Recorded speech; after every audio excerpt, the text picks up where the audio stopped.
آیا تو آن گم شده هم هستی؟ 6 ویژگی شخصیتی که میبایست در همسر آینده خود به دنبال آن باشید. به کرات به منظور سخنرانی‌ها و سمینارهای مختلف به نقاط مختلف کشور سفر می‌کنم و همواره در پایان سوالاتی از حاضرین دریافت می‌کنم. از آنجا که بسیاری از آنها کتاب‌هایم را خواندند یا مرا در تلویزیون دیدند، احساس می‌کنند که به نوعی مرا می‌شناسند. بنابراین هنگامی که سوالی خصوصی از من می‌پرسند تعجبی نمی‌کنم. در بخش از باربارا هر سوالی دارید بپرسید، بارها اتفاق می‌افتد که مرد یا زنی پای میکروفون آمده و می‌پرسد: باربارا، من در حال حاضر مجرد هستم و ظرف چند سال گذشته روابط دردناکی داشتم. بگویید که میبایست به دنبال چه ویژگی‌هایی در همسر آینده‌ام باشم تا اینکه دوباره صدمه‌ای نبینم. معمولاً در این گونه مواقع موضوع سوال را تغییر داده و در عوض از آنها میپرسم که در گذشته به چه کسانی جذب شدند و پاسخهایی که میشنوم معمولاً بدین قرارند: یک مرد شوخ‌طبع، کسی که عاشق طبیعت و بیرون رفتن باشد، مردهایی که از مسافرت و غذاهای خوب لذت ببرند. در جواب میگویند: مشکلتان این است که به دنبال ویژگی‌های شخصی هستید، در حالی که میبایست به دنبال شخصیت باشید. سالها طول کشید تا پاسخ این پرسش که در همسر آینده‌ام به دنبال چه چیزهایی باشم را بیابم. از آنجایی که خود نیز به مانند شما اکثر اشتباهاتی را که در کتاب‌های قبلی راجع به آن صحبت کردیم را مرتکب شدم، مانند عاشق شدن به دلایل نادرست، انتخاب همسر تنها بر اساس یک یا دو ویژگی جالب و نادیده گرفتن سایر خصلت‌ها و ماهیت واقعی فرد و احیانا ضعف‌های مهلک او.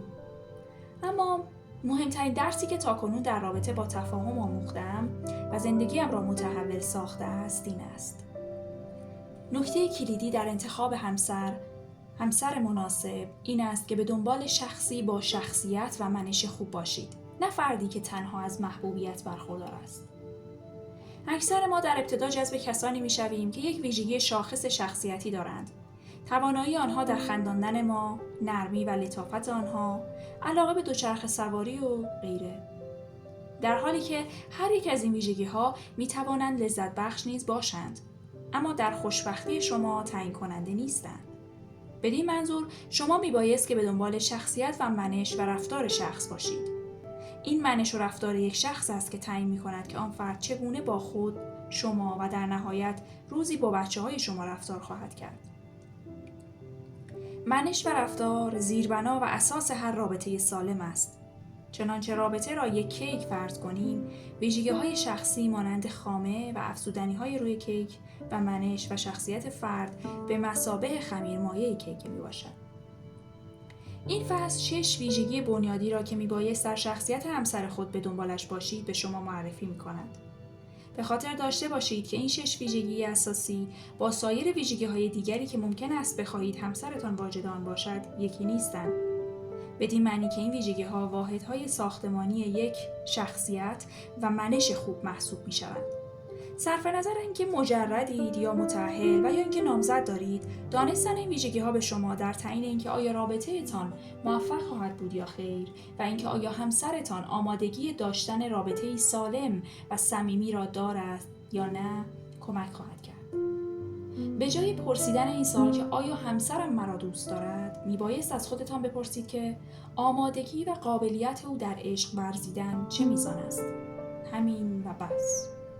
در پایان هر بخش سوالاتی گنجانده‌ام که میتوانید با پرسیدن آنها از نامزد یا همسرتان چیزهای زیادی را در رابطه با شخصیت و منش او دریابید. چنانچه مدتی است که کسی را میشناسید، ممکن است پیشاپیش پاسخ برخی از این سوالات را بدانید. اما اطمینان حاصل کنید که هیچ یک از آنها را از قلم نیندازید. به این پرسش‌ها و پاسخ‌هایی که میشنوید فکر کنید. نکته مهم: به خاطر داشته باشید که هر آنچه را که در این فصل می‌خوانید در ارزیابی خود و خصوصیات شخصی خودتان نیز به کار ببرید. 6 ویژگی شخصیتی که میبایست در همسر آینده خود به دنبال آن باشید. 1. تعهد به رشد شخصی. 2. باز بودن روحی و احساسی. 3. صداقت. 4. پختگی و مسئولیت پذیری. 5. اعتماد به نفس. 6. نگرش مثبت نسبت به زندگی. ویژگی 1. تعهد به رشد شخصی. این ویژگی را از آن رو پیش از بقیه گنجاندم که به عقیده من مهمترین ویژگی است. چنانچه بتوانیم کسی را بیابید که به رشد شخصیتی فرد متعهد و پایبند باشد، از همان ابتدا بسیاری از مشکلاتی را که عده کثیری از زوجها با آن روبرو هستند را نخواهید داشت. یکی از طرفین مایل است تا روی رابطه کار کند، اما دیگری علاقه چندانی به این کار ندارد. یکی از طرفین سعی می‌کند تا درباره مسئله‌شان صحبت کند، اما دیگری از این کار سر باز می‌زند. یکی از طرفین مایل است تا در زمینه‌هایی که به اصلاحات نیاز دارد کار کند، اما دیگری در این کار به سر می‌برد. تعهد به رشد شخصی به این معناست که نامزد یا همسرتان متعهد می‌شود که سر حد ممکن برای اینکه همسر بهتری باشد را بیاموزد.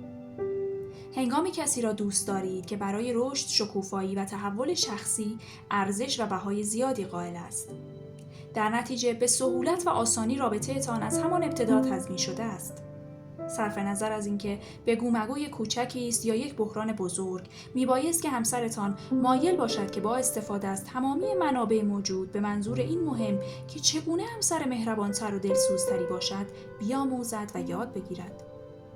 تنها موقعی که همسرتان متعهد به آموختن باشد است که رابطه‌تان به سفری مهیج در جهت آموختن و رشد شخصی بدل خواهد شد. به جای آنکه به یک نبرد قدرت تبدیل شود که در آن هر یک از طرفین سعی دارند ثابت کند که خودش حق به جانب است و اینکه دیگری در اشتباه است. همسرتان مایل است که به اشکال مختلف از قبیل کتاب، نوار، سخنرانی، سمینار و در صورت لزوم مشاوره و روانکاوی کمک و راهنمایی دریافت کند. بسیاری از روابط هنگامی که یکی از طرفین نیاز به اصلاحات را تشخیص داده ولی دیگری از همکاری سرباز می‌زند، دچار بحران می‌شوند. غیر ممکن خواهد بود که یک رابطه موفق باشد چنانچه اگر یکی از طرفین از دریافت راهنمایی و کمک حرفه‌ای به هنگام لزوم خودداری کنند. این چیزی است که میبایست در ابتدای رابطه به آن توجه داشته باشید. از روبرو شدن با این موضوع تفره نروید، زیرا روزی چشم باز کرده و میبینید در یک بحران خانوادگی گیر افتاده اید که در آن همسرتان عقیده‌ای به مشاوره ندارد و یا لجبازتر از آن است که یک کتاب به دست بگیرد و راجع به اینکه چگونه میتواند یک رابطه را نجات داد چیزهایی بیاموزد. نامزد یا همسرتان از نقاط کور و نیز برنامه‌ریزی احساسی دوران کودکی خود آگاه و مطلع بوده و در ضمن نیز به این موضوع که چگونه کوله‌باری از احساسات را با خود به رابطه آورده است واقف است. قبلا دیدیم که این برنامه‌ریزی احساسی یا کوله‌بار احساسات حل و فصل نشده ما نیست که باعث شکست روابط می شود، بلکه انکار و نادیده گرفتن آنهاست که منجر به تخریب روابط می شود. درگیر شدن با کسی که به نقاط ضعف و مسائل مشکلات خود بی‌اعتناست خطرناک است. در اینجا منظورم این نیست که نامزد یا همسرتان میبایست در مواجهه با نقاط ضعف و مسائلش مانند یک متخصص و روانکاو عمل کند، بلکه منظورم این است که میبایست دست کم نسبت به درک اینکه چرا این گونه است باز بوده و این موضوع که او نیز مانند شما به معلولیت‌ها و نقایصی به رابطه آمده است را بپذیرد. خواهید دید که این خضوع و عدم غرور به راستی رابطه شما را از اینکه به یک میدان نبرد تبدیل شود باز خواهد داشت. نامزد یا همسرتان در جهت رشد شخصی خود اهدافی قرار داده است و شما نیز با گذشت زمان شاهد تغییرات بخصوصی و مثبتی در او هستید. مهم است کسی را پیدا کنید که نه تنها به بزرگ شدن و رشد شخصی علاقه‌مند است، بلکه در این راستا کاری نیز صورت می‌دهد. بسیاری از مردم در حد صحبت کردن به بهبود و ارتقای شخصی می‌پردازند و هنگامی که پای عمل به میان می‌آید جا می‌زنند. هنگامی که همسرتان با هدف گذاری در زندگی خود و نیز رسیدن به آنها از ترک سیگار گرفته تا صبورتر شدن در قبال شما یا اعتماد به نفس خود را بالا بردن و غیره به خود انگیزه بخشیده و اراده خود را جلا می‌بخشد، به او احترام گذاشته و به او اعتماد خواهید کرد و نیازی نخواهید دید که مدام او را به رشد شخصی وادار کنید. سوالاتی که می توانید در رابطه با تعهد به رشد شخصی از همسرتان بپرسید.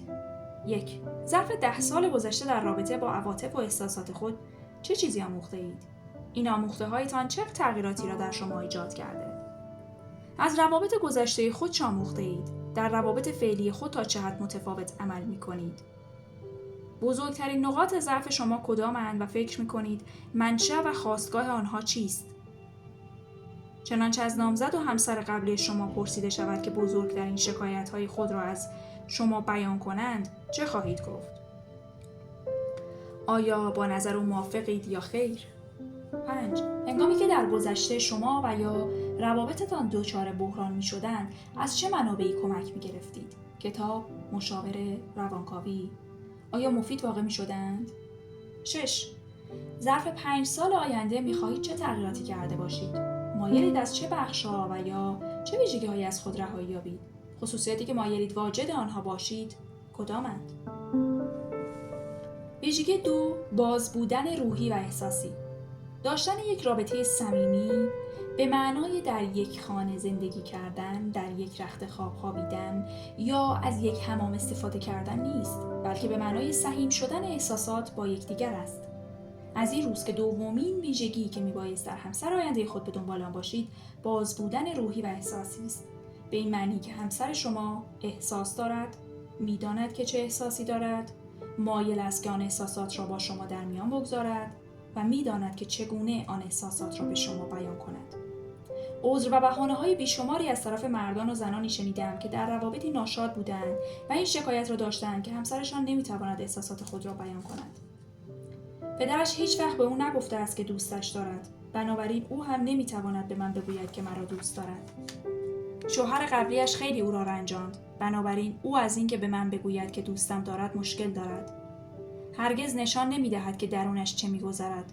فکر میکنم که بزرگ شدن با والدینی الکلی او را از بیان هر گونه احساسات ترسانده است. تمامی ارزیابی‌های فوق دقیق بودند، اما نشان میداد که از توجه به یک نکته غافل ماندند.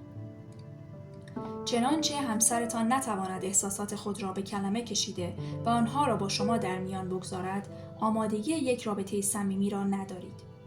رابطه با کسی که از لحاظ احساسی بسته می باشد چه فایده‌ای دارد؟ ماندن در رابطه با کسی که نمیتواند احساسات خود را با شما سهیم شود، شکلی از خودتنبیهی است. یک تعریف دیگر باز بودن روحی و احساسی، سخاوت احساسی است. از کلمه سخاوت معمولاً این معنی استنباط می شود که به عنوان مثال شخصی از لحاظ مالی سخاوتمند است و یا از وقتش به راحتی برای دیگران مایه می گذارد. اما در اینجا منظورم این است که همسری را پیدا کنید که در رابطه با عشق خود به شما سخاوتمند باشند و این سخاوت احساسی بدین معناست که آزادانه و به وفور و بی هیچ محدودیتی از عشق خود به شما ببخشد. به عبارت دیگر، همسری که از لحاظ روحی سخاوتمند است کسی است که به شما بگوید چقدر شما را دوست دارد و به شما نیز نشان دهد که تا چه میزان قدر و ارزش شما را میداند و در اینجا منظورم سالی یک بار، آن هم فقط در سالگرد ازدواجتان بعد از اینکه کمی نوشیده است یا فقط وقتی که شما او را تهدید میکنید که ترکش خواهید کرد نیست. شما استحقاق آن را دارید که همسرتان عشق و قدردانی خود را به شکلی ثابت و همیشگی به شما نشان دهد. نقطه مقابل سخاوت روحی، خصاصت روحی میباشد. بدین معنی که همسرتان عشق و احساسات خود را از شما دریغ کند. گویی که موجودی او چنان محدود است که تنها مقادیر ناچیزی از آن را برای شما ارائه می‌دهد.